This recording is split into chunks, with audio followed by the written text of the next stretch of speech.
I am sitting in my apartment right now staring at a text message from Teresa, my older sister. The same sister my entire family worshipped like she was made of gold. She is begging me to come back home. 12 years ago, I walked out of that house with a backpack and $200 in my pocket. Nobody said goodbye. Nobody cared. I was invisible to them. And now, after all this time, they suddenly remember I exist. Before I begin this story, let me know where you are watching from in the comments below. Please hit that like button and subscribe to this channel if you have not already. If you have ever felt like you were invisible in your own family, stay with me. I am going to tell you how I went from being the forgotten son to the day they came crawling back asking for my help. I grew up in a small town in Ohio, the kind of place where everybody knows everybody and family reputation matters more than anything else. My parents owned a construction company called Harrison Construction. It had been in our family for 3 generations.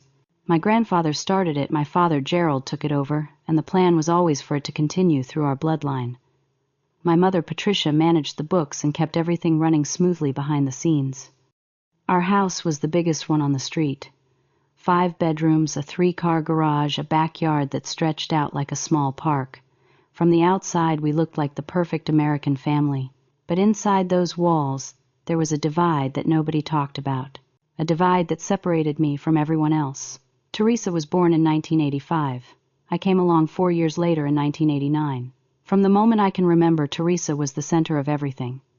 She was beautiful, with long brown hair and bright green eyes that people always complimented. She was smart, always at the top of her class, always bringing home awards and certificates. She played volleyball, ran track, volunteered at the church, and still managed to maintain a perfect grade point average. My parents treated Teresa like she was a gift from heaven. Every achievement she earned was celebrated like a national holiday. When she made the honor roll, my father took the whole family out to the nicest restaurant in town. When she won the state spelling bee in 7th grade, my mother threw her a party with over 50 guests. When she got accepted into a prestigious university with a full scholarship in business administration, my parents literally cried tears of joy at the dinner table. Her bedroom was like a trophy room.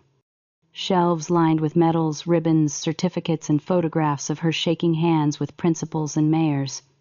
My father would bring visitors into her room just to show off what his daughter had accomplished. He would stand there with his chest puffed out, saying things like, "This is my Teresa. She is going to take over the company one day and make it bigger than I ever could." Meanwhile, I existed in the shadows. I was an average student. My grades were decent, but never exceptional. I did not excel at sports, though I tried. I made the basketball team in high school and even became a starter by my junior year, but my parents never came to a single game. Not one. I would scan the bleachers looking for their faces, and every time I found empty seats where they should have been. What I loved was art. Drawing, painting, creating something from nothing. I would spend hours in my room with my sketchbooks, bringing images to life with pencils and charcoal. When I was 15, I entered a statewide art competition and won 3rd place. I came home so excited, holding that bronze medal like it was made of real gold. I ran into the kitchen where my parents were sitting with Teresa, going over her college application essays. I held up the medal and said I won 3rd place in the state art competition. My father barely glanced at me. He looked at the medal for maybe 2 seconds, then turned back to Teresa and asked, "So what did your advisor say about the recommendation letter?" That was it. No congratulations, no acknowledgement, nothing. My mother did not even look up from the papers. I stood there for a moment waiting for something, anything, but they had already moved on, discussing Teresa's future as if I was not even in the room. I walked back upstairs, closed my door, and sat on my bed, staring at that medal. It felt worthless in my hands. There was one moment that broke something inside me permanently. I was 16 years old. It was a Sunday afternoon, and my father was in the backyard with my uncle drinking beer and talking about the business. I was inside working on a painting for my art class. I needed to use the bathroom, so I walked past the back door. That is when I heard my father's voice. "Marcus is a good kid, I guess," he said, "but he is not going anywhere. He has got no drive, no ambition. Thank God we have Teresa. She is the one who is going to carry this family forward." My uncle laughed and agreed. I stood frozen behind the door. My own father talking about me like I was a disappointment, like I was nothing. Not to my face, but behind my back, where he thought I could not hear. I went back to my room and did not come out for the rest of the day. I did not cry. I think I was too numb to cry. From that day forward, I stopped trying to get their attention. I stopped hoping they would notice me. I retreated into my art, into my own world, where I could create something beautiful without needing anyone's approval. Teresa graduated from college with honors. She came back home like a conquering hero, ready to take her rightful place at Harrison Construction. My father officially announced her as his successor at a company gathering. There was a huge party at our house, catering live music, over 100 guests. Everyone in town came to celebrate the Golden Daughter's return. I was 18 years old, fresh out of high school. Nobody asked me what I wanted to do with my life. Nobody asked about my plans or my dreams. Instead, I was informed that I would be working at the company as a general laborer, not in the office learning the business, not shadowing my father or sister. I was given a hard hat, a pair of work boots, and assigned to the construction crew. I spent my days hauling materials, digging trenches, and doing the jobs nobody else wanted to do. The pay was minimum wage, the lowest of anyone on the crew. And my boss, my supervisor, who gave me orders and criticized my work in front of everyone, that was Teresa. She had changed since coming back.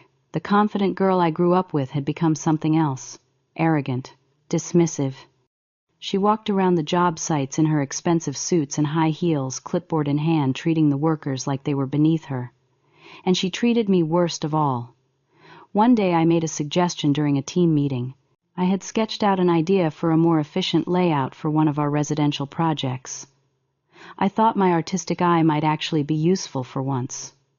I showed my drawing to Teresa and explained my thinking. She looked at it, smirked, and said loudly enough for everyone to hear, "Stick to carrying bricks, Marcus.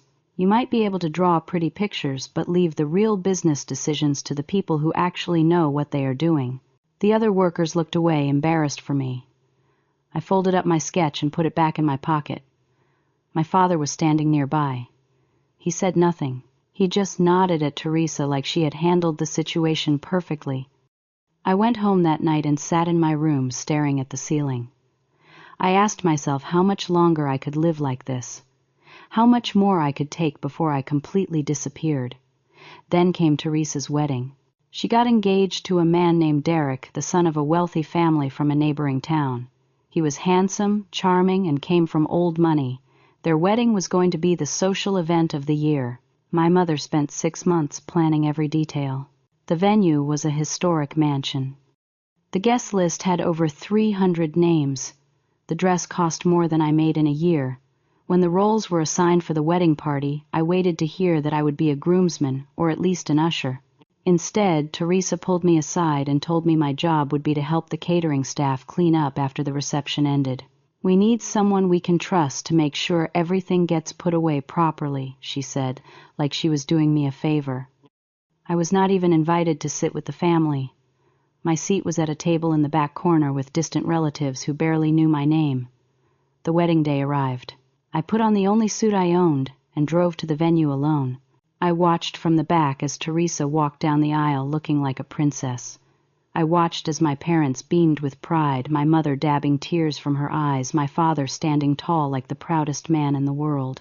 Then came the speeches. My father took the microphone and looked out at the crowd.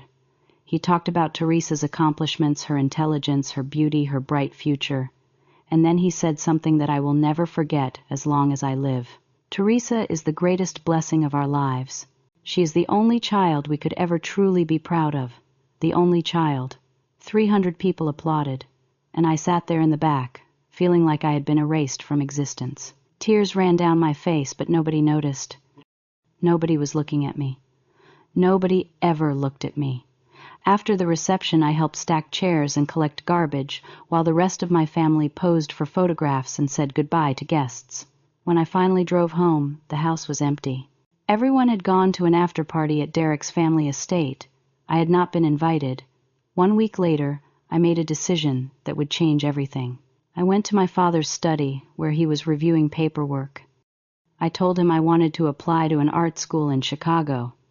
I had researched programs, found one I could afford if I worked part-time, and put together a plan. I asked if he would help me with the first semester's tuition. He did not even look up from his desk. "The family's money goes toward things that matter," he said, "not toward your silly hobby.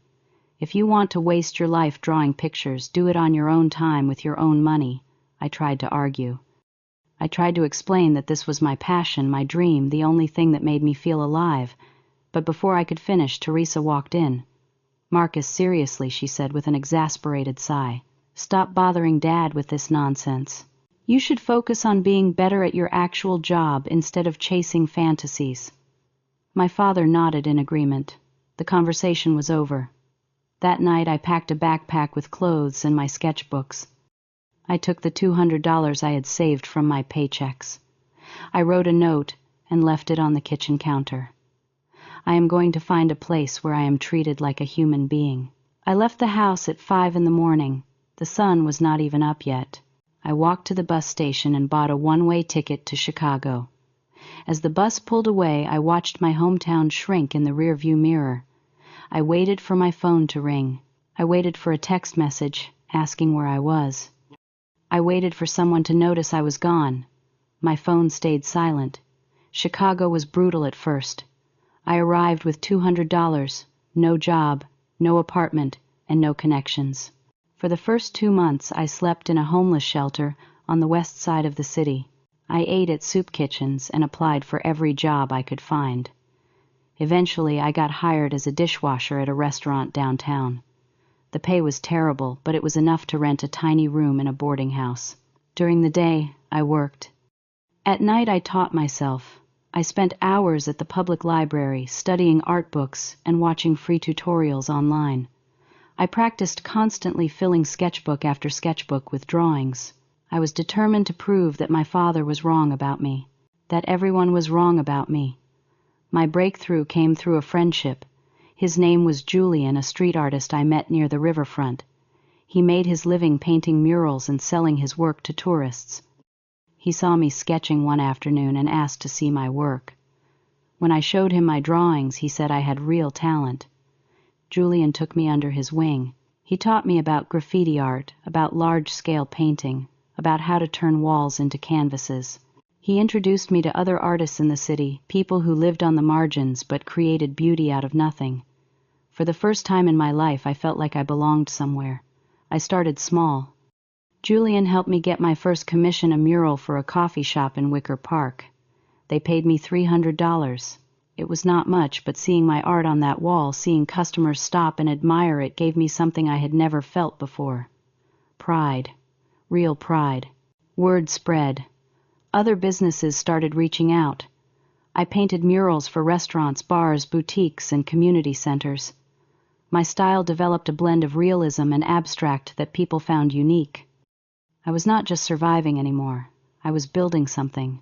The real turning point came 3 years after I arrived in Chicago. I had just finished a large mural on the side of a building in the Arts District. It depicted a phoenix rising from ashes, a symbol of transformation that felt personal to me. A man in an expensive coat stopped to look at it. He stood there for a long time, studying every detail. His name was Bernard Hoffman. He was a respected art collector and gallery owner with connections throughout the Midwest art scene. He handed me his card and asked if I would be interested in showing my work at a group exhibition he was organizing. I could barely speak. I just nodded and shook his hand. That exhibition changed my life. My pieces sold within hours of the opening. Suddenly, I had gallery representation.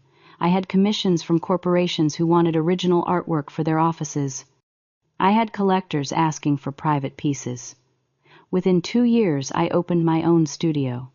Within 5 years, I was one of the most sought-after muralists and installation artists in the Chicago area. The money followed. I bought a loft apartment in a converted warehouse. I drove a nice car. I wore clothes that actually fit. But more important than any of that, I had found my identity. I was no longer Marcus Harrison, the invisible son, the forgotten brother. I was Marcus Harrison, the artist. The creator. The man who built himself from nothing. And then I met Samantha. She was an architect working on a hotel project that had commissioned me for their lobby installation. We started talking during our planning meetings and discovered we had everything in common. She was driven, creative, kind, and she saw me in a way nobody ever had before. She did not care about my painful past or my estranged family. She cared about who I was right now. We dated for 3 years before I proposed. She said yes before I even finished the question. Our wedding was small and intimate, just close friends and her family. My family was not invited. They did not even know I was getting married. 2 years later, our son Lucas was born. Holding him in my arms for the first time, I made a silent promise. I would never let him feel invisible. I would never let him doubt that he was loved. I would be the father I never had. For 12 years, I heard nothing from Ohio.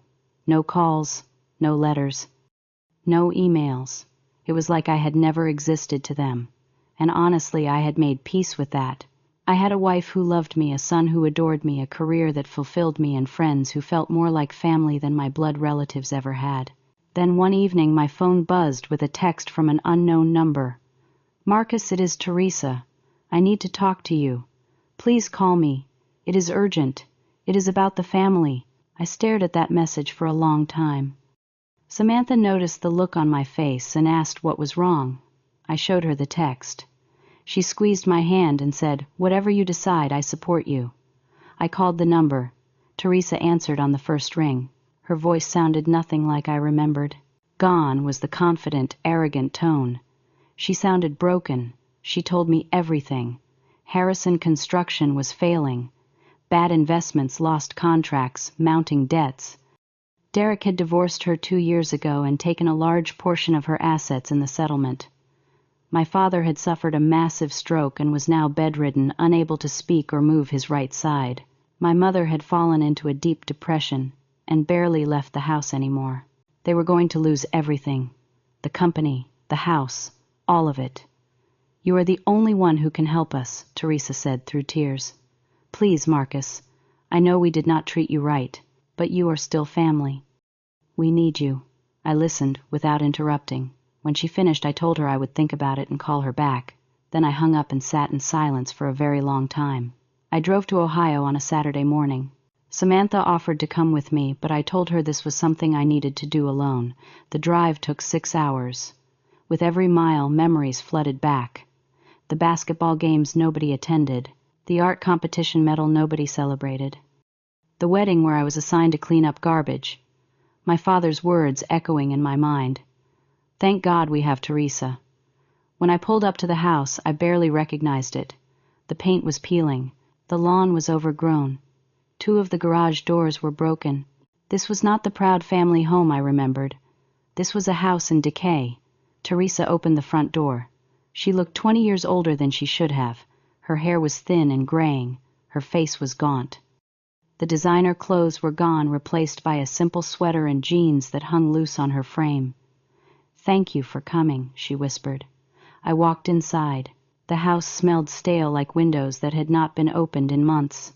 My mother was sitting in a chair in the living room, staring at nothing. When she saw me, her eyes widened, but she did not get up. She did not say anything. Teresa led me to my father's bedroom. He was lying in a hospital bed that had been set up where his desk used to be. Machines beeped around him.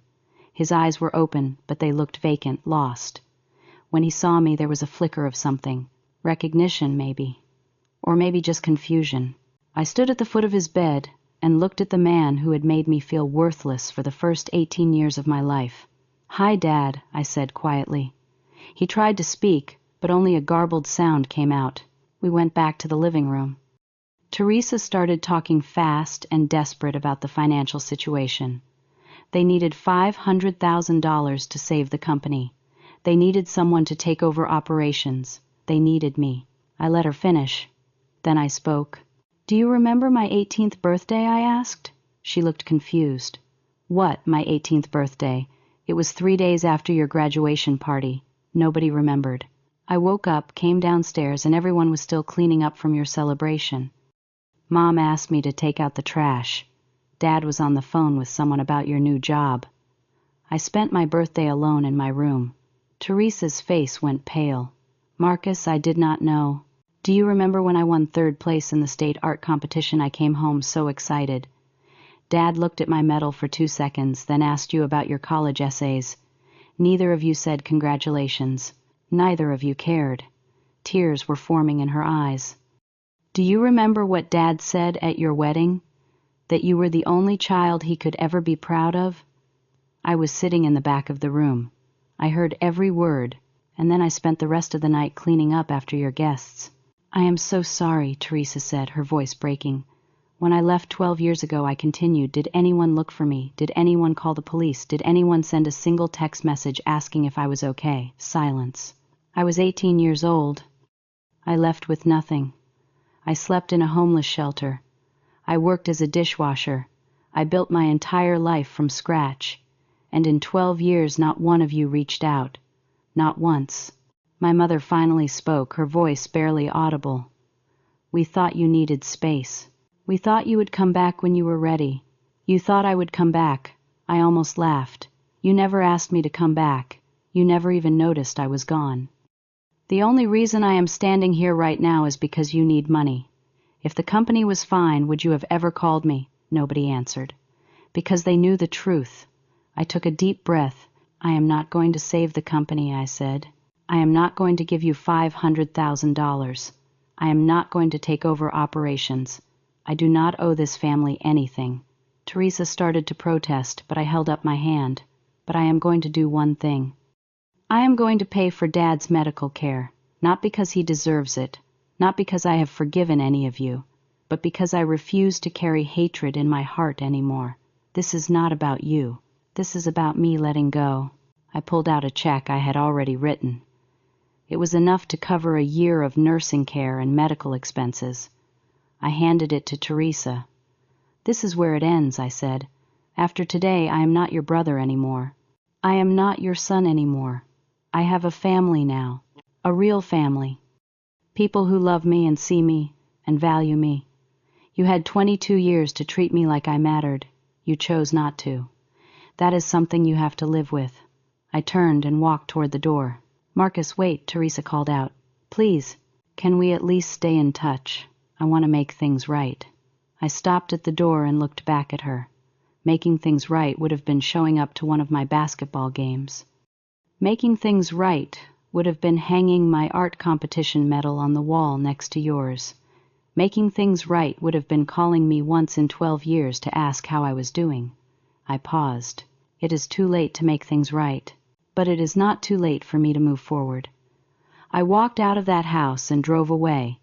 In my rearview mirror, I watched it get smaller and smaller until it disappeared completely, and for the first time since I was a child, I felt free.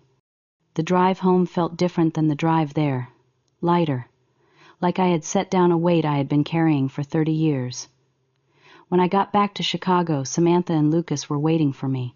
My son ran into my arms and told me about his day at school. My wife kissed me and asked if I was okay. I told her I was, and I meant it. I learned something important from everything that happened. Family is not about blood. Family is about who shows up. Family is about who sees you, who supports you, who loves you without conditions. I spent 18 years trying to earn love from people who were never going to give it, and then I spent 12 years building a life with people who gave it freely. If you are watching this, and you feel invisible in your own home, I want you to know something. Their inability to see your worth does not mean you have no worth. Sometimes the best thing you can do is walk away from people who refuse to appreciate you and find people who will. The greatest revenge is not anger. It is not bitterness. It is building a beautiful life and being happy without them. I still paint every day. I still create. I still pour my heart onto canvases and walls and spaces that need beauty. And every time I finish a piece, I think about that 16-year-old boy who won 3rd place in the state competition and had nobody to share it with. I share everything now, with my wife, with my son, with friends who have become my chosen family. If this story resonated with you, I would love to hear your thoughts. Have you ever felt like the invisible one in your family? How did you find your way forward? Drop your story in the comments below. Please hit that like button if this video meant something to you, and subscribe to this channel for more stories like this one. Share this video with someone who might need to hear that their worth is not determined by people who cannot see it. Thank you for listening to my story. I hope that wherever you are, you find people who see you, who value you, and who love you exactly as you are. You deserve that. We all do. Take care of yourself. I will see you in the next one.